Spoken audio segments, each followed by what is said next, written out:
శంకర హృదయ నివాసిని పార్వతి పరమేశ్వరి శంకర హృదయ నివాసిని పార్వతి పరమేశ్వరి. జై జగన్మాత దేవి బగళాముఖి. ఓం హ్రీం బగళాముఖి వరదే సర్వసౌభాగ్యప్రదాయిని సమస్త భక్తానాం సర్వాభీష్టం సాధయ సాధయ హ్రీం ఓం స్వాహ.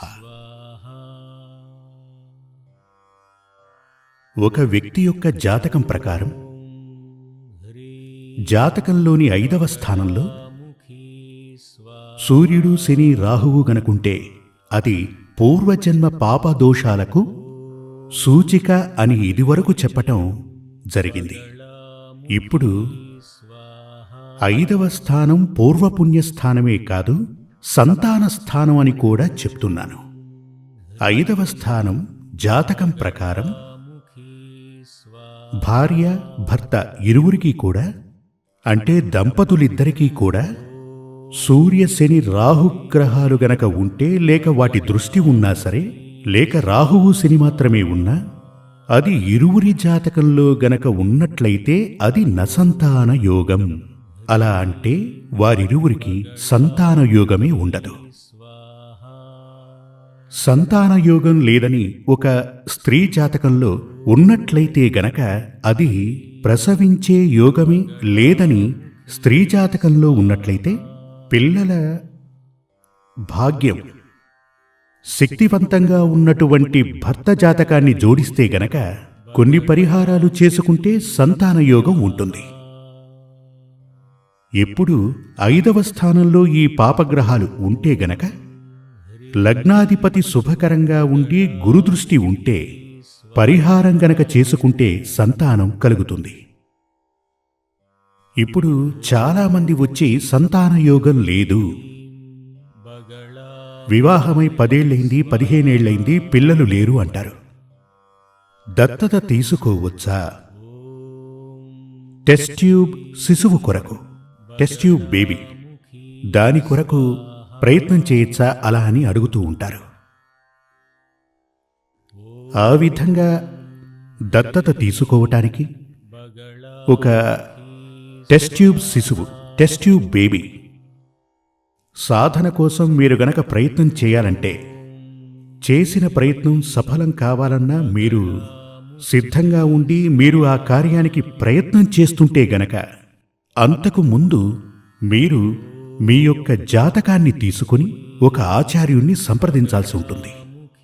ఎందుకు అంటే ఇదివరకే ఒకసారి నేను చెప్పటం జరిగింది. మనకు 5వ స్థానంలో ఈ శని రాహుగ్రహాలు గనక ఉంటే మనకు పుట్టబోయే సంతానంతోటే మనకు కష్టనష్టాలు చేకూరుతాయి.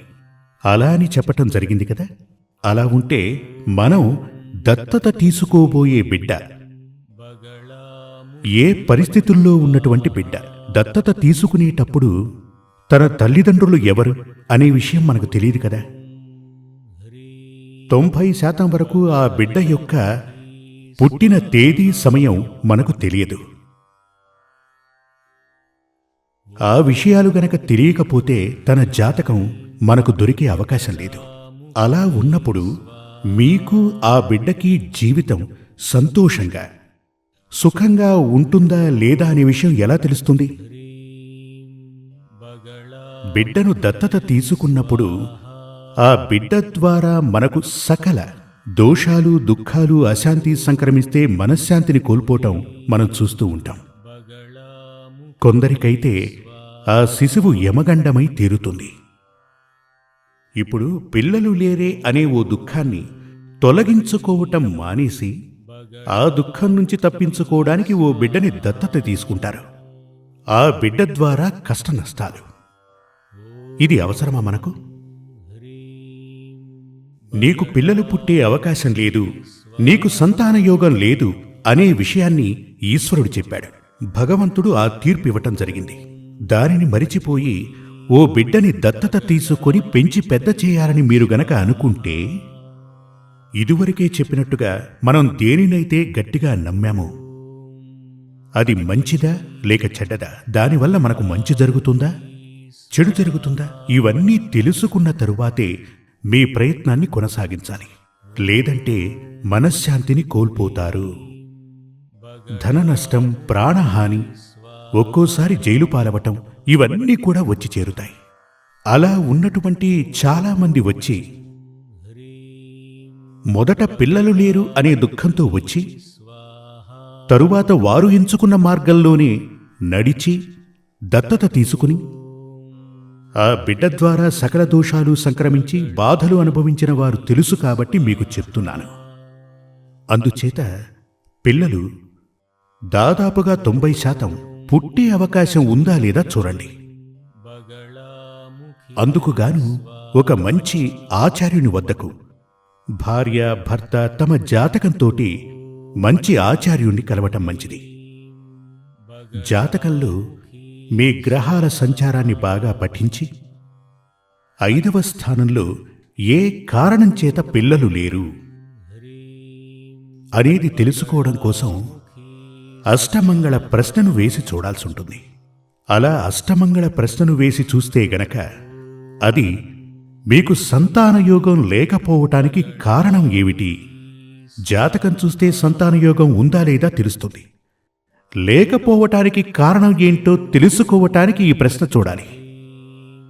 ఆ విధంగా చూసి ప్రసవించే యోగం ఉంటే గనక దానికి పరిహారాలు చేసుకుంటే మీ బీజం నుంచే మీకు సంతాన భాగ్యం కలిగితే మంచిదే కదా. అప్పుడు ఆ బిడ్డ యొక్క భవిష్యత్తు మనల్ని బేస్ చేసుకుని ఉంటుంది.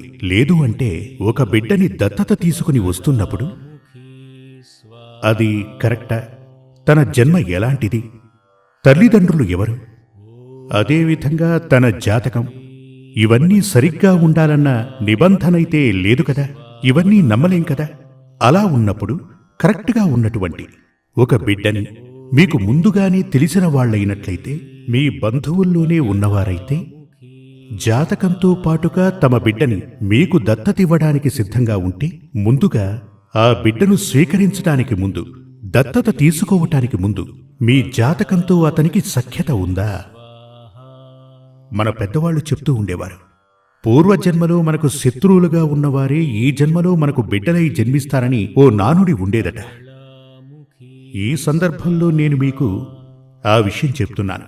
అప్పుడు మన బంధువుల ఇంట్లో జన్మించిన బిడ్డ మనకు దత్తపుత్రునిగాను దత్తపుత్రికగాను వస్తున్నటువంటి బిడ్డ మనకు శత్రువో కాదో మనకైతే తెలియదు కదా. అందుచేత చాలా ఖచ్చితంగా ఓ బిడ్డను దత్తత తీసుకునే ముందు సరిగ్గా తన యొక్క జాతకం తెలుసుకుని ఉండాలి. ఆ జాతకం ప్రకారం మీ జాతకంతో అతని జాతకాన్ని సరిపోల్చి, సరిపోతుందో లేదో, ఏదో ఒక దారిలో తద్వారా మీకు దోషాలు సంక్రమించనున్నాయా, ఉన్న మనశ్శాంతి మనం కోల్పోతున్నామా, ఇలాంటివన్నీ చూశాకే ఆ బిడ్డని దత్తత తీసుకోవాలి.